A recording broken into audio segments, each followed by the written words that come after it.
Hello and welcome to a new episode of Constructing Kingdoms with the Violet Howler, a literary analysis of the Kingdom Hearts story. Now that I've laid down the basics of how I look at the series, it's time for my first video that actually digs deep into analyzing the story. Contrary to what many fans believe, series director Tetsuya Nomura doesn't just make everything up as he goes along. Sure, he doesn't necessarily plan out every detail in advance, but he does have a general framework of the direction he wants the story to go in. He had at least an outline for the conclusion of the Dark Seeker saga, aka Kingdom Hearts 3, since 2005 when he finished the development of Kingdom Hearts 2. He had a general framework for Chain of Memories and Kingdom Hearts 2 planned out by the time the original game was first unveiled to the public. And he had come up with the last scene that would serve as the definitive final ending of the series all the way back in 2004 at the latest. So while he might not have the foresight to plan every single new detail in the series, he does at least have a plan for the overall story. While it's impossible to predict every single detail about the future of the series, we can see the general direction the story is going in by understanding the narrative pattern that the series has been following so far. Many of you are probably familiar with the hero's journey cycle and the stages it encompasses. The call to adventure, the refusal of the call, meeting the mentor, crossing the thresholds, and so on. But less well known is a different narrative formula that was intentionally developed as a response to the hero's journey and the views of its creator. Joseph Campbell, the literature professor who created the first template for the hero's journey as we know it, held up his framework as a monomyth, an ultimate narrative archetype from which all other stories are derived.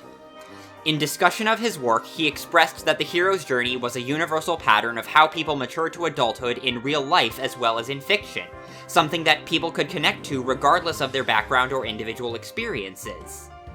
However, in the 1970s and 80s, Maureen Murdoch began work on her own narrative framework, believing based on her work as a therapist for women ages 30 to 50 that Campbell's view of the hero's journey as a universal pattern failed to account for the specific challenges faced by women. As a critique and response to Campbell's perspective, she developed her own model known as the heroine's journey. Some notable examples of stories that align with the heroine's journey framework include Beauty and the Beast, the Hunger Games series, Labyrinth, the Star Wars sequel trilogy, and Voltron Legendary Defender. Just like how the hero's journey can apply to more than just male characters, the heroine's journey isn't exclusive to only female protagonists. Though, in practice, most potential examples I've seen proposed, regardless of the protagonist's gender, are missing core elements of what separates a true heroine's journey from a story that just happens to not be a conventional hero's one. But after over 2 years of dedicated research and analysis, I have full confidence that the Kingdom Hearts series is following Sora on a heroine's journey. So for this video, I will be going through the stages and outlining how the story of Kingdom Hearts applies to each one. In the beginning of Murdoch's outline, the main character is trying to conform to a set of traits that society sees as desirable in order to achieve validation. To do this, they neglect or suppress skills and personality traits that don't fit into those cultural expectations, and in the process cut themselves off from achieving their full potential. These first few stages are referred to by Murdoch as the separation from the feminine and the identification with the masculine and gathering of allies. The stages are labeled as such because those are what the traits being suppressed and conformed to are most commonly associated with. The identification with the masculine outwardly resembles the early stages of various hero's journey models where the protagonist embraces the call to adventure and meets allies or a mentor who will help them on their quest. What makes the heroine's journey different is that while the protagonist's allies are usually well-intentioned, they end up trying to restrict the ways the main character can act in accordance with those social expectations. In Kingdom Hearts, we see that emphasis on desired traits and neglect of undesired ones established right at the start of the original game. Sora's greatest strength is repeatedly shown and stated to be his ability to easily form emotional connections with the people around him by identifying with their struggles and using that to help them overcome their problems. As a young child, this empathy was so strong that he could sense the pain in Ventus's heart when they weren't even physically on the same planet. Yet as a teenager at the start of the series, he is oblivious to the signs that warn of the turmoil and jealousy in his best friend's heart that will lead to the destruction of their world. This is because Sora in Kingdom Hearts 1 is laser-focused on proving his physical strength to others. Tidus talks about how much better than everyone Riku is, and insinuates that Kairi likes Riku more than Sora because Riku consistently wins their physical competitions. The Final Fantasy crew focuses on Sora's role as a Keyblade wielder in terms of him being a fighter, emphasizing how he's the only one who can vanquish the current threat and save the universe. And in Olympus Coliseum, Sora, Goofy, and Phil talk about heroism in terms of being a slayer of monsters, referencing the common archetype of ancient myth. Sora's empathic abilities have clearly withered because the environment around him has hammered in the message that people value him for his physical strength and external skills more than any other traits. This is emphasized by both Donald and Goofy telling him that sadness is unwelcome on the Gummy Ship. Their words communicate to Sora that acknowledging his pain over the situation he's in will hinder him from reuniting with his friends. By refusing to allow himself the opportunity to unpack and address his own pain, Sora limits his ability to help others with theirs. It is at this point that the framework moves into the Road of Trials, a stage it has in common with the hero's journey. This segment is pretty self-explanatory, and it's obvious how it applies to Kingdom Hearts because it encompasses everything Sora goes through over the course of the first few games. The Road of Trials comes to an end when the protagonist achieves the initial goal of their quest, reaching the Boon of Success stage. This corresponds to the final stages of the hero's journey, collectively referred to by Campbell as the Return, where the main character achieves their goal and concludes their quest. The protagonist has slain the dragon, saved the princess, and triumphantly settles down to live happily ever after. Sora's personal mission from the beginning of his quest was to reunite with Riku and Kairi so that all three of them could go back home together. Only after both halves of Xehanort are defeated, Heartless and Nobody, is Sora able to achieve that goal at the end of Kingdom Hearts 2. But in A Heroine's Journey, this is not the end of the main character's story. Because Murdoch's formula was developed as a response to Campbell, the heroine's journey superficially mimics a hero's journey in the first half before deconstructing it in the second. The main character of the heroine's journey may have achieved their external goal, but the internal motivations for seeking that goal in the first place haven't been meaningfully addressed. And because the protagonist has cut themselves off from vital parts of who they are in pursuit of outside validation, achieving their boon of success turns out to be hollow, unsatisfying, and ultimately temporary. In the heroine's journey, this is known as the Awaken to Feelings of Spiritual Aridity stage, where the conflict of the story becomes more complicated, and new challenges arise that can't be solved the way the main character has handled everything else so far. The new status quo begins to fall apart until the protagonist is eventually forced to give up their boon. Winning the Hunger Games was supposed to ensure the safety of Katniss' family, for example, but after her victory she continues to be faced with new threats to her and her family's safety before she is eventually sent back into the arena in the last act of Catching Fire. Meanwhile, in Dream Drop Distance, Sora's accomplishments in Kingdom Hearts 1 and 2 have started to go to his head, leading him to treat the official title of Keyblade Master as an unnecessary formality. As a result, he doesn't take the Mark of Mastery exam seriously, and just carelessly breezes through it until he ends up in a deep sleep and almost gets possessed by Xehanort. Despite focusing on congratulating Riku for passing the test, we see in Kingdom Hearts 3 that failing it and losing his power was a major blow to Sora's confidence and sense of self-worth. We see his insecurities and doubts eat away at him over the course of Kingdom Hearts 3, culminating in his breakdown at the Keyblade Graveyard. At some point during this stage, some heroine's journey protagonists are tempted to retreat to how things used to be and try to reclaim the innocence they lost. If literally going back to the status quo they started out from isn't possible, then they will attempt to do so symbolically by clinging to a person or place they associate with that simpler time. Sort of like how in the second Hunger Games book, Katniss continues hunting in the woods with Gale whenever she can as a way to try and hold on to at least a fragment of how her life used to be before the games. This motif appears in Kingdom Hearts 3 during the Remind DLC, where Sora goes back in time to find Kairi and bring her back, then spends time with her visiting other worlds before he fades. One of Kairi's most consistent character traits is her fear of change and her desire for things to remain the way they are. Merlin tells Sora after his visit to the 100-Acre Wood in Kingdom Hearts 3 that faded connections between two hearts can always be remade in new ways, even if they're never the same as they were before. And like Pooh, Kairi is shown to want Sora physically near her in order to maintain their connection, thus specifically linking Merlin's message to Sora's bond with Kairi. These details, combined with a few past comments from Nomura, frame Sora's quest to save Kairi as an attempt to symbolically recover the innocence he lost when he began his journey. But of course, the main character can't hold on to the past forever, and their attempts to do so are ultimately doomed to failure. By the time he gets back to the final world with Kairi at the end of Remind, Sora sees that the two of them can no longer be on the same plane of existence anymore. so he takes her on a tour of the world to renew their connection before he finally fades. After their failed attempt to recover their lost innocence, the protagonist of A Heroine's Journey goes through the initiation and descent to the goddess. Here they are forced to look inward, examine the causes of their inner turmoil, and accept that they need to face those in order to move forward and heal. In this stage, the main character travels to a dream world, or a physical location that is closed off and forbidden to them. This location is symbolic of the underworld, as this stage is associated with death and rebirth, metaphorically and sometimes literally. Derived from the psychology theories of Carl Jung, this metaphorical dark cave and the characters encountered therein represent the main character's subconscious. Entering this underworld triggers a dark night of the soul that forces the protagonist to confront the parts of themselves that they've been neglecting and/or suppressing. Despite being told that darkness is not inherently bad, Sora continues to force down the darkness in his own heart and relies on his connections with others, his light, to feel strong. In order to grow from that and accept the darkness in his own heart, Sora needs to look inside himself and figure out why he feels he has no strength without those connections.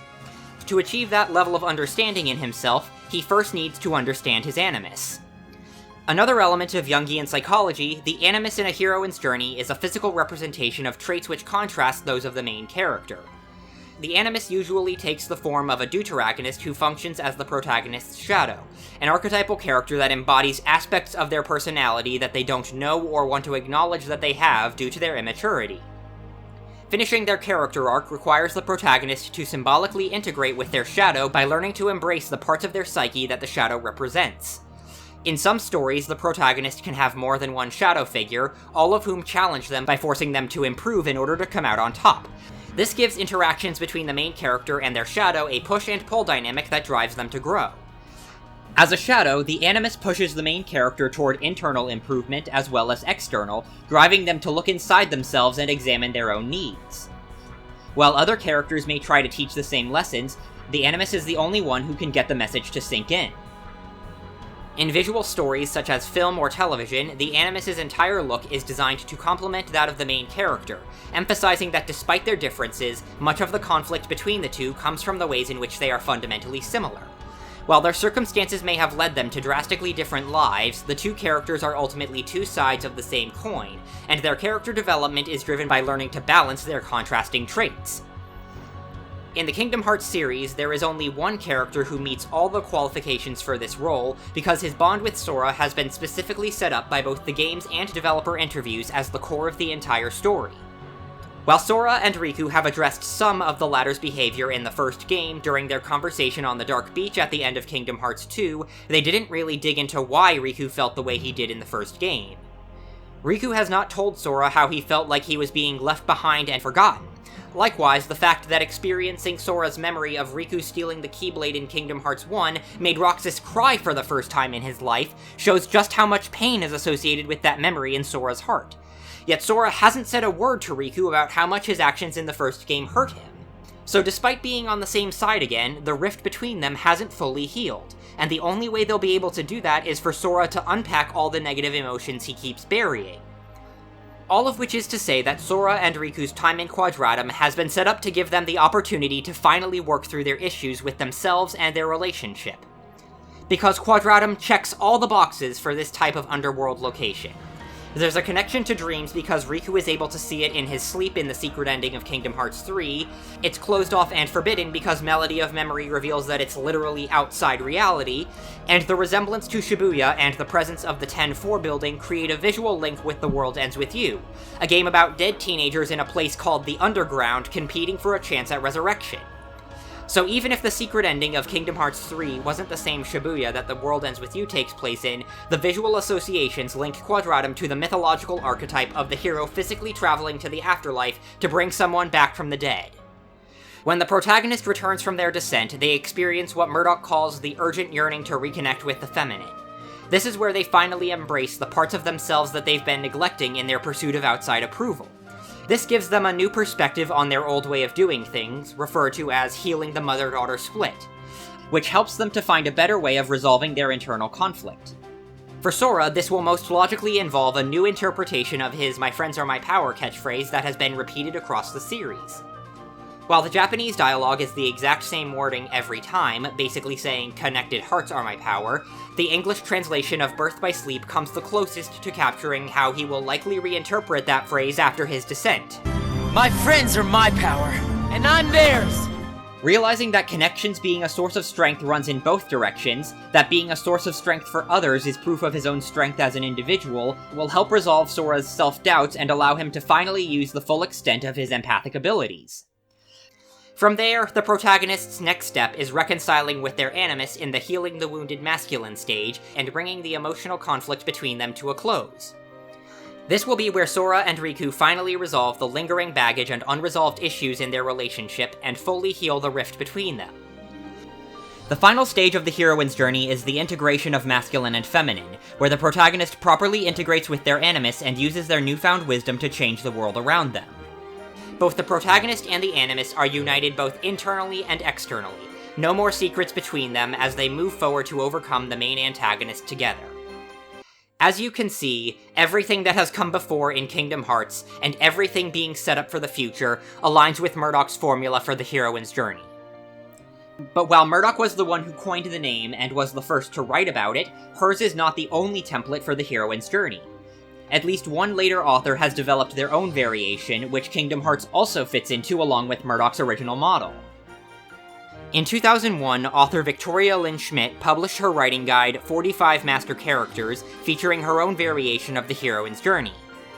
Even though each author describes their stages differently, both versions are built around the same central themes and plot motifs. The biggest difference, aside from the language used to describe it, is that Schmidt's version is a little more flexible.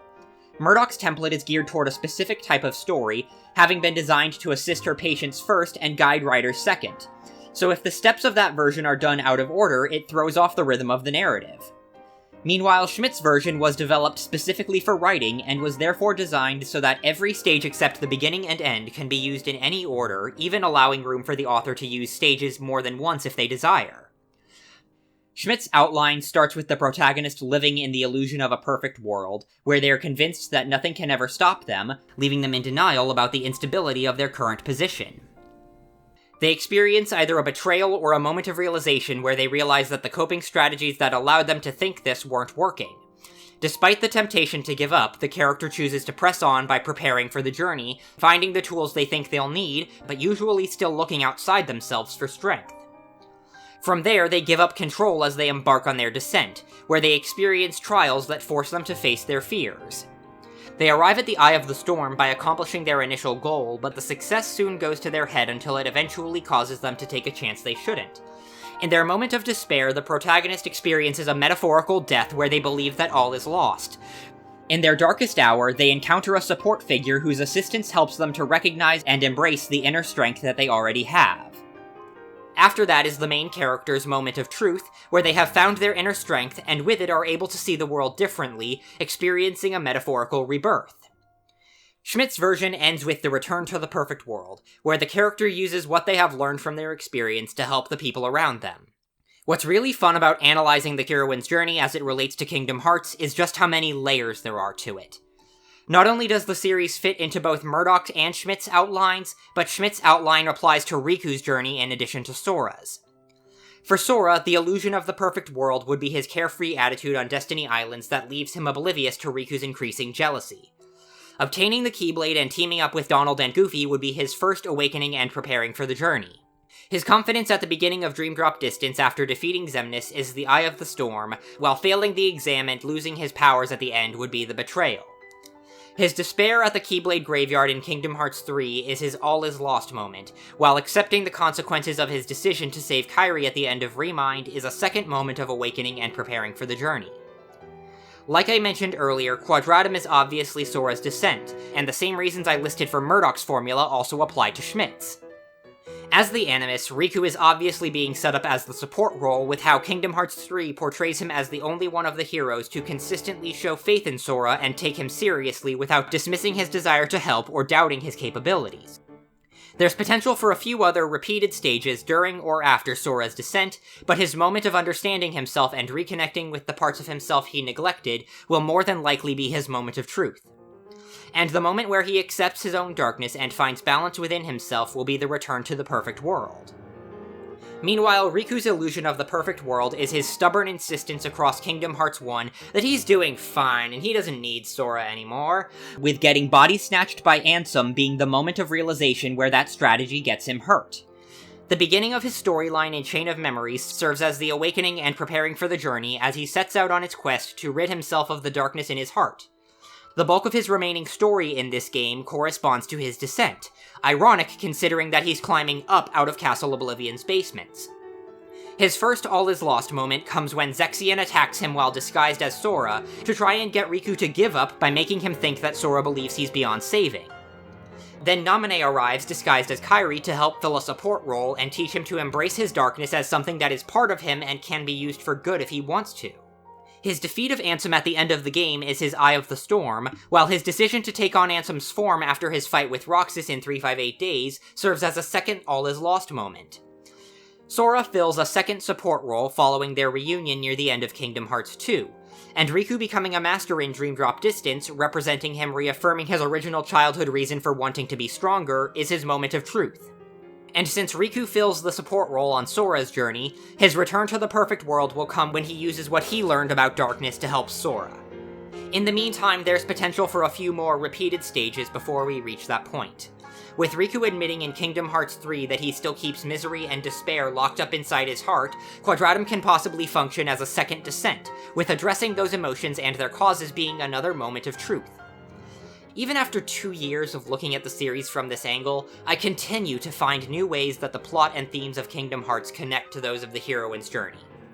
My time in other fandoms has given me a love of analyzing my favorite stories and a desire to understand what makes the narrative tick. And yet for Kingdom Hearts, I could never figure out what direction the story was heading in, or what the endgame of the narrative would be once Xehanort was defeated. But after I learned about the heroine's journey, it was like all the puzzle pieces finally clicked into place.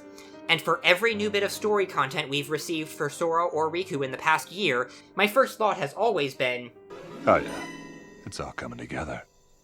Because now that I can identify and label the framework that the story of Kingdom Hearts has been following so far, everything makes so much sense. Which means that despite all the excitement it got in last year's Kingdom Hearts 2020 trailer, I don't think the series' second phase is going to be very long. After the Sora and Riku in Quadratum game, I think Kingdom Hearts 4 or 5 will be the end of the road for the series. Oh, they'll definitely milk a few more games out of it, give us some more bridge games to cover what's going on with the other character subplots in between, hopefully some cutscene movie adaptations of the mobile games, plus maybe a couple of small titles to cover any unanswered questions that Nomura feels need to be explained before the end of the series. But as far as the momentum of the central story is concerned, we are approaching the climax of the heroine's journey formula. We're in the endgame now. Because the remaining stages of Murdoch's outline that are left in Kingdom Hearts consistently happen within the final act of a 3-act narrative, and nearly always in quick succession. We've essentially reached the final hill on this roller coaster of a series, and are now eagerly anticipating the final acceleration down to the end of the ride. If you're interested in reading about the heroine's journey in more detail, you can check out Murdoch's book, The Heroine's Journey, Woman's Quest for Wholeness, or Schmidt's 45 Master Characters. Fair warning, Murdoch's book is limited in the scope of which demographics she wrote about, and therefore does not address other social factors that influence the emotions and experiences that her framework was built to address. But the literary theory behind her narrative structure and general elements still holds up in spite of that, and her book draws on the experiences of her patients to provide a more detailed explanation of her steps than I could ever hope to cover in a single video. Anyway, thank you all so much for watching. If you're interested in more of my literary dissection of the Kingdom Hearts story, feel free to hit subscribe, and I'll see you back here on October 30th for my next video.